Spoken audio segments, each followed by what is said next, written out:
Good morning, students. How are you all? Hope you all are fine. Good students. So we have completed that 18 lessons. Now I am planning to take you the last lessons, the company law and secretarial practice. Because these lessons are very important. Introduction of these lessons we have learned in the 11th standard also. Other the entrepreneurial factors, then the environmental factors. These two, there are chances for them to remove. Okay, either these two units, at least any one of the units they can delete. That is why I am explaining you the next unit. Okay, the last unit, company law and practice. Okay, that one, the first one, the Companies Act 2013. Okay, I will explain with the help of the book itself. Okay, because some law, it is law that as my own I cannot explain. Okay, what is there only you have to learn. Okay, students.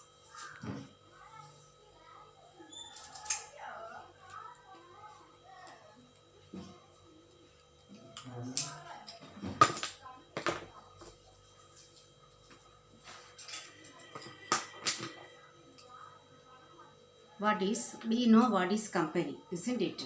We know that company is a corporation in business. This company has its origin in the world um, around 4th BC.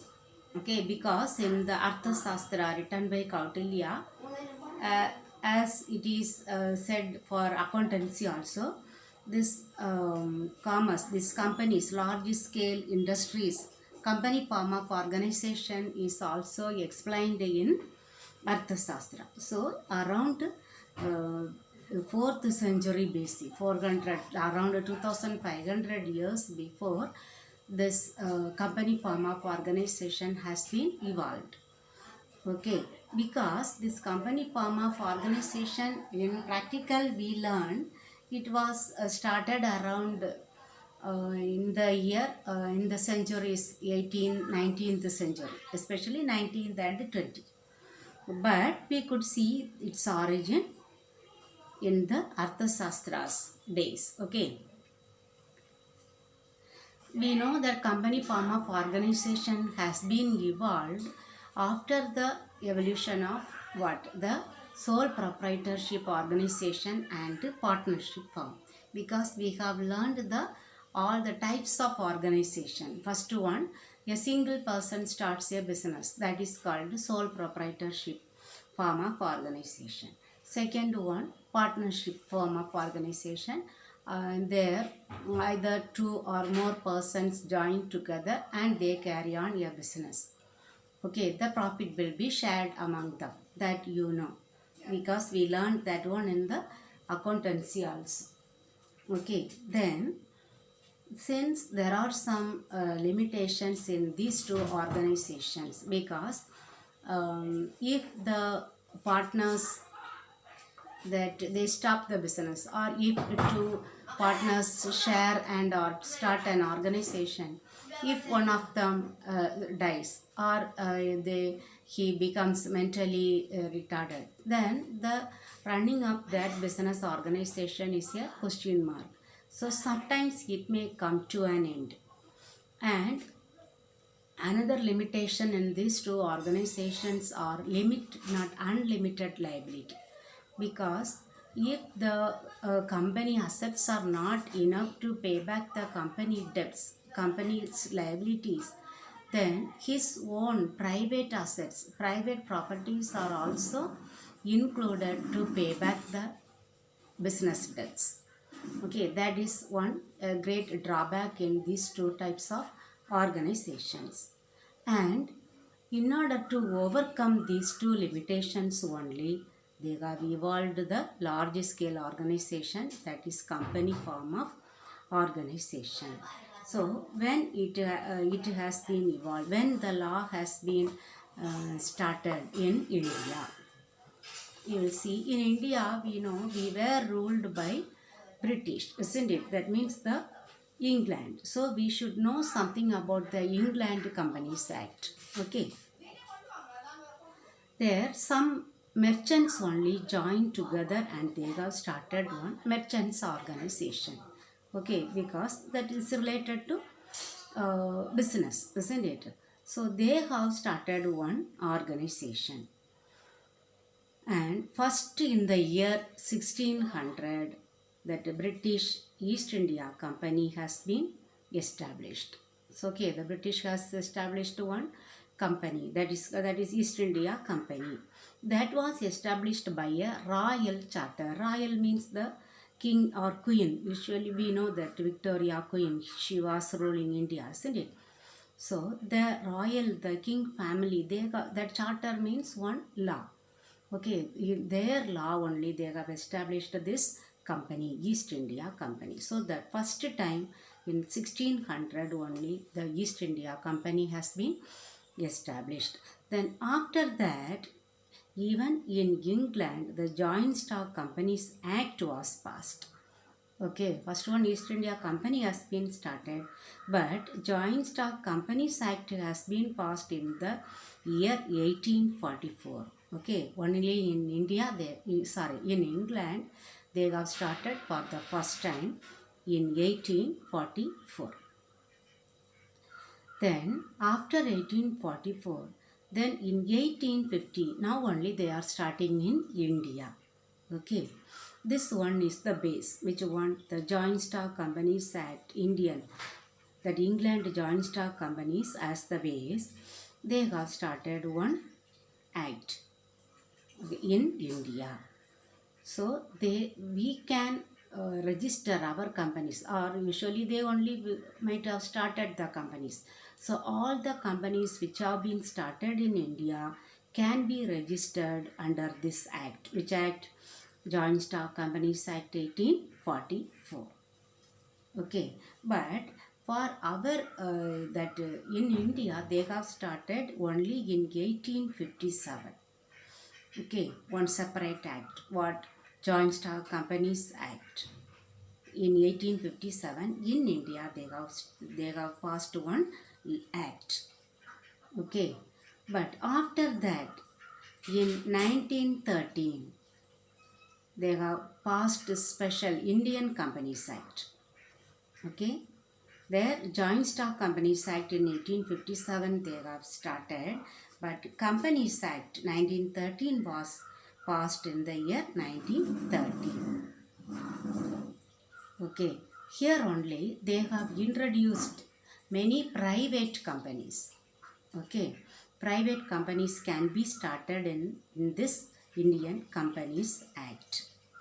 Okay, so after independence, after 1913, after 1947, they have appointed one committee. That committee's name was Baba Committee, Sri H.C. Baba Committee in the year 1950.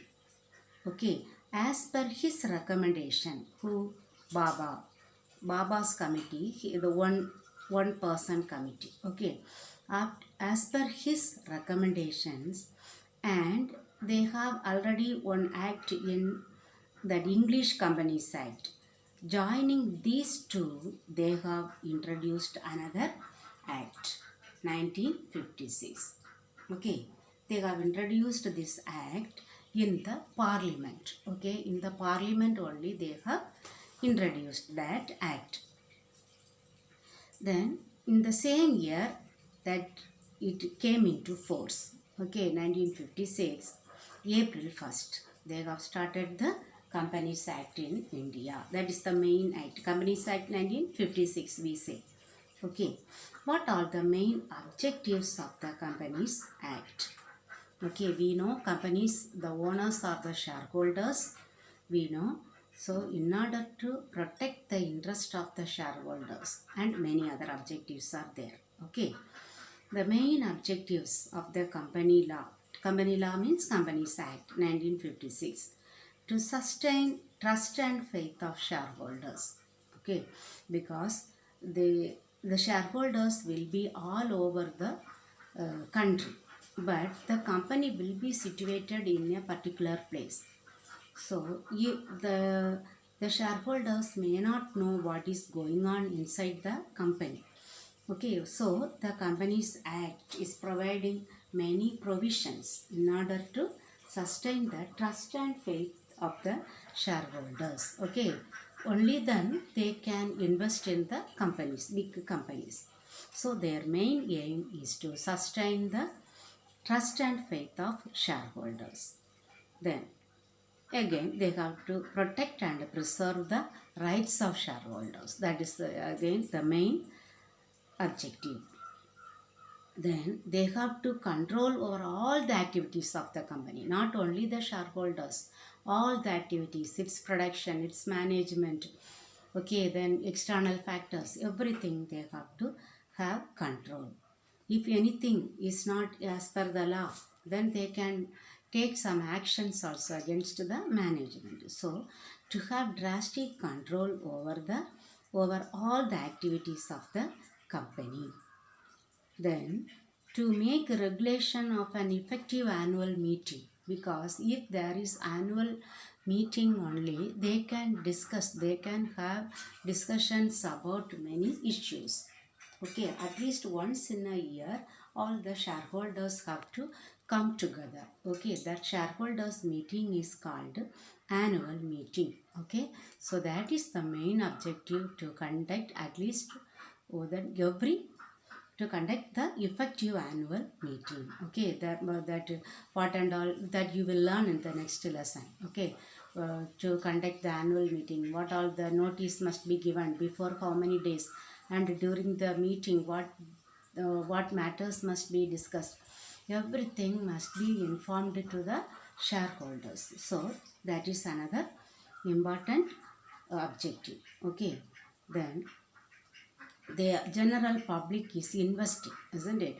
Because the shareholders, they pay some amount and then only they become the shareholders, the members. That means they have invested many more amount in the company. So that investment must be used for the development of the society, and that any unwanted purposes, their investment may not be spent, isn't it? For so either it must be used for the development of the society, or it must be used for any social welfare activities, that also. Okay, for what purpose they are using their investment, that means the general public's investment. Okay, they are the main objectives of the Companies Act 1956 when it came into force 1st April 1956. Understood, students?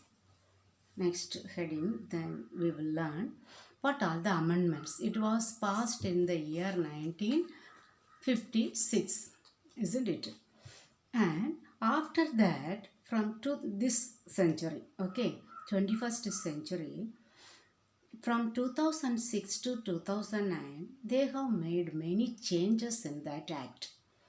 Okay, especially the first change is, along with that one board was functioning, Company Law Board. Okay, they have abolished that Company Law Board, and instead of Company Law Board, they have introduced National Company Law Tribunal.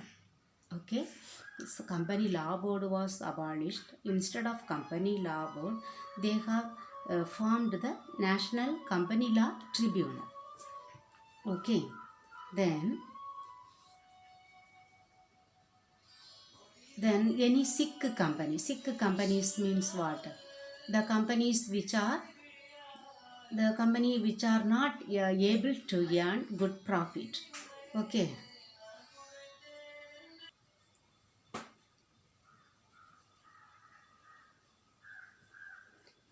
the companies which are not able to earn more profits, they are called sick companies.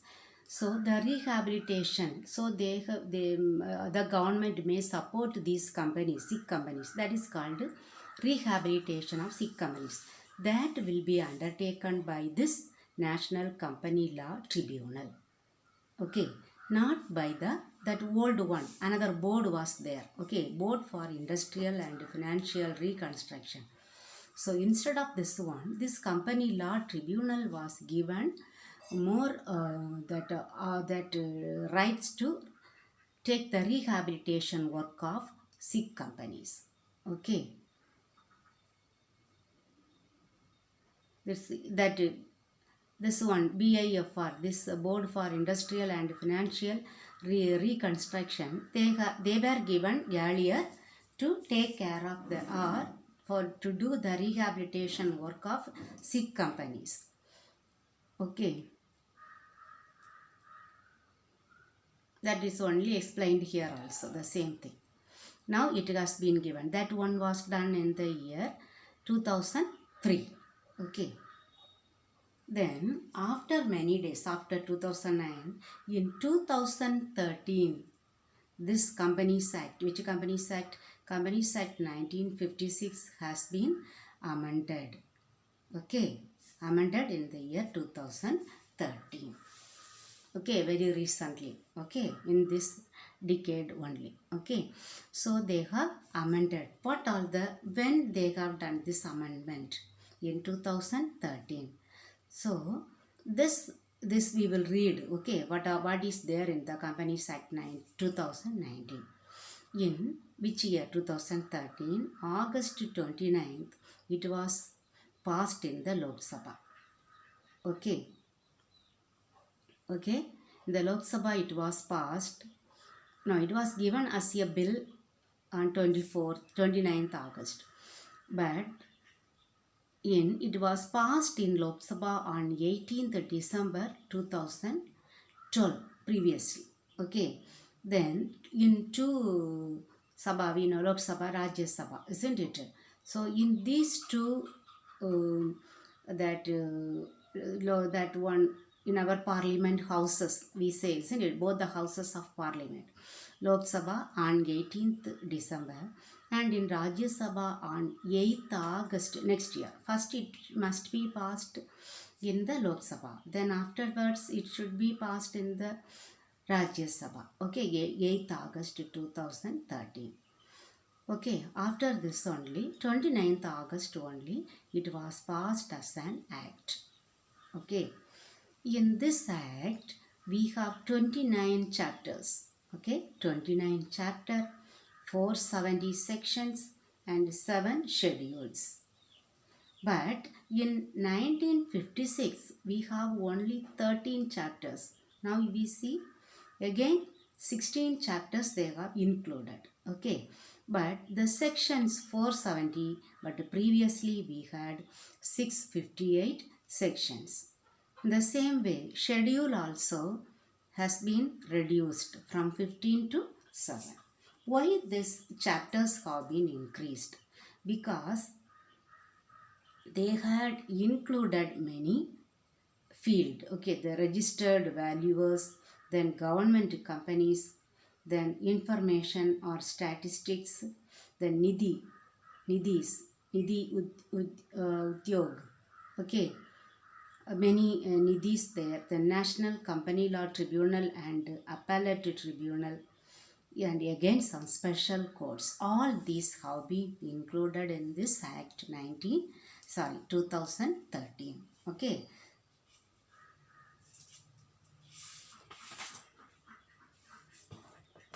This one just we will have a glance, because what are the new amendments from the old one? Okay, because even 2 years before, all the students have learned this one only.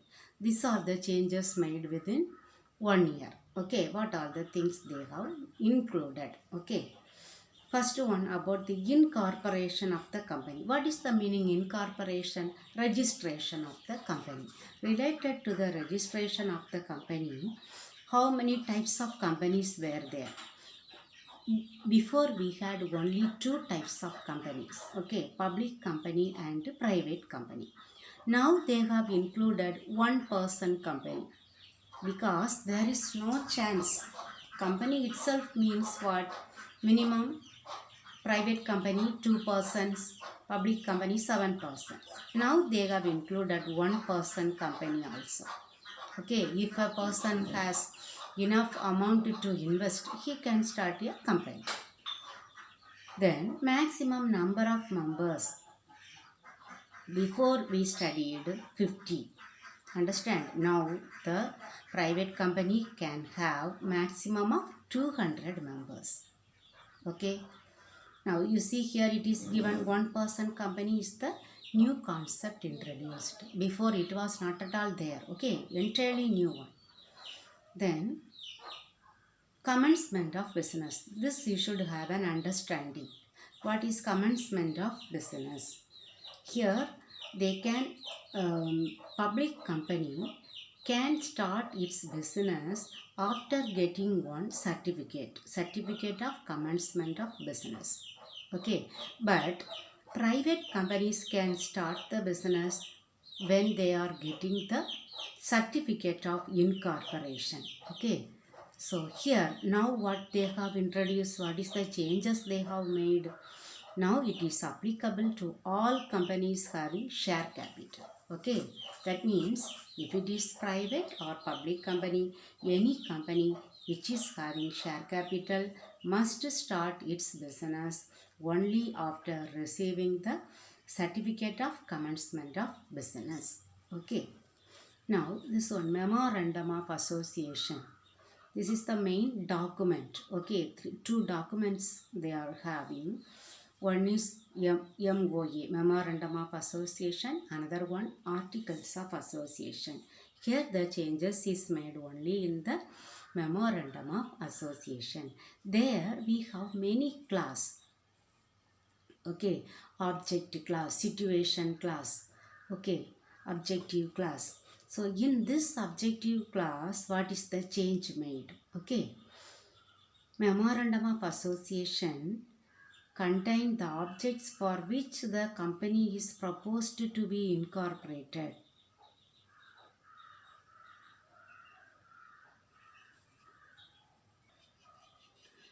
All the objects means we know the objectives, main aims, for which a company is to be incorporated.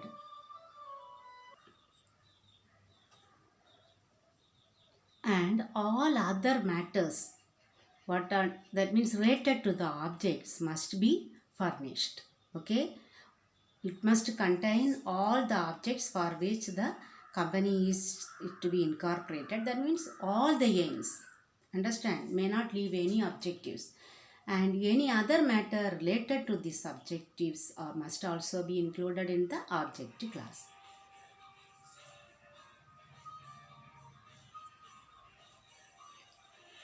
Then the key managerial personnel, KMP in short. Okay, only here it is available. That is given in separate section. Okay, separate section 251. Here KMP includes, there we have only the managerial personnel, means the directors. Okay, here you see who are all together called KMP. CEO, Chief Executive Officer. MD, Managing Director or Manager. Then company secretary, then whole-time director, okay, full-time, then whole-time director, then chief financial officer and such other officers. All these people together called key managerial personnel. That means the manager, secretary, directors, officers, okay, everybody together called KMP. Now, because this is new, their appointment is also given. How to appoint them. Okay, that is given in section 203. So, here what is mentioned. Every company belonging to class or classes of companies as may be prescribed shall have KMPs. Okay, KMPs, MD or CEO or manager in absence of a whole-time director. Okay, if there is no whole-time director, it must have one MD or one CEO or one manager. Then company secretary, chief financial officer. Okay, they must have. Then regarding the issue of share capital. Okay, now KMP over, that appointment, then who are the key managerial personnel. Then a memorandum of association, then about the incorporation of the company is given. Now we will see the issue of share capital. Okay. Then before they have issued shares at a discount. We know premium, issue of shares at premium, that we will learn in the company accounts. Okay, next we are going to learn seventh chapter I think. Okay, there we will learn. Okay, but here now in this book you do not have issuing shares at a discount, because after 2013 in the companies it is banned. Okay, shares other than sweat equity share. So here exception is there. Sweat equity shares and can be issued at discount. Okay, all the other shares cannot be issued at a discount. Then issue of preference shares for more than 20 years.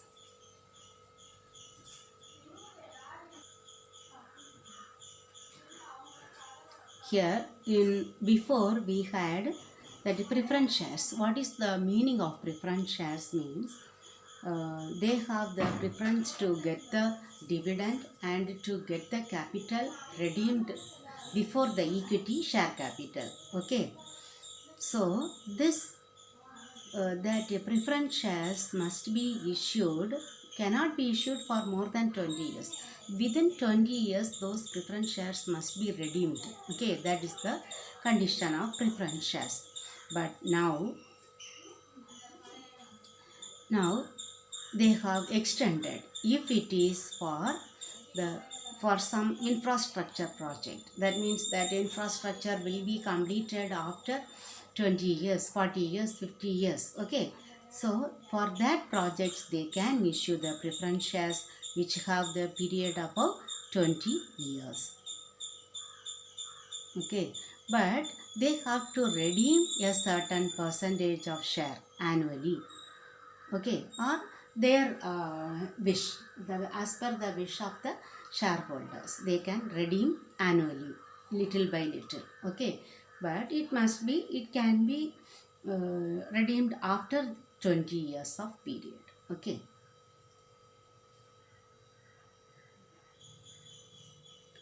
Then next, regarding the notice of alteration of share capital.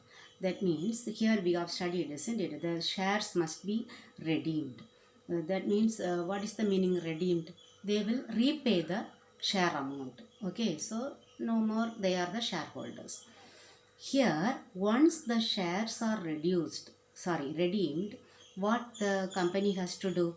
Company has to file those redemption with the registrar. Okay, the details of the redemption to the registrar within a period of 30 days.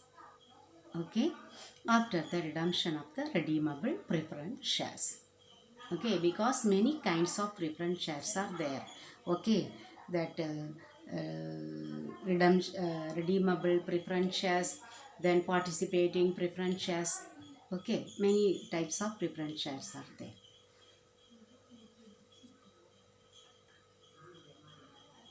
Again, the last heading about the consolidation and division of shares. Now,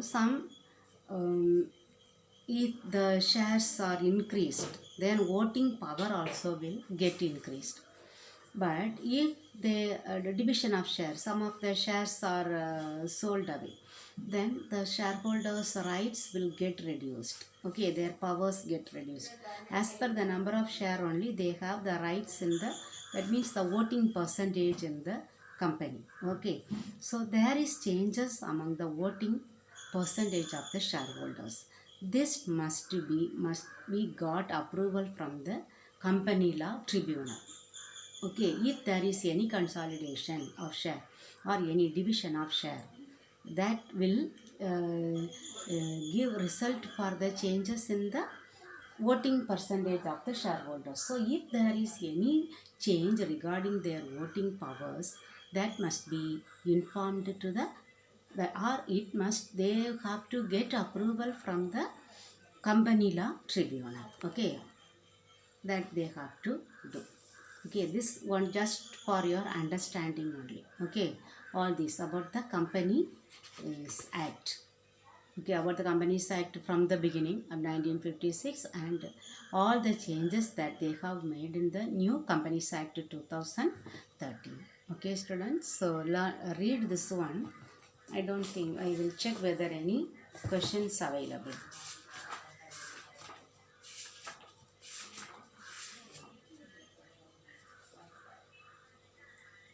Here you have to read this one. Okay, we do not have any question, but you should have an understanding about the Companies Act. Okay, read this one. This will be useful for your higher studies, not for this time, but it is very important. That's why I am taking you now. Okay students, thank you very much.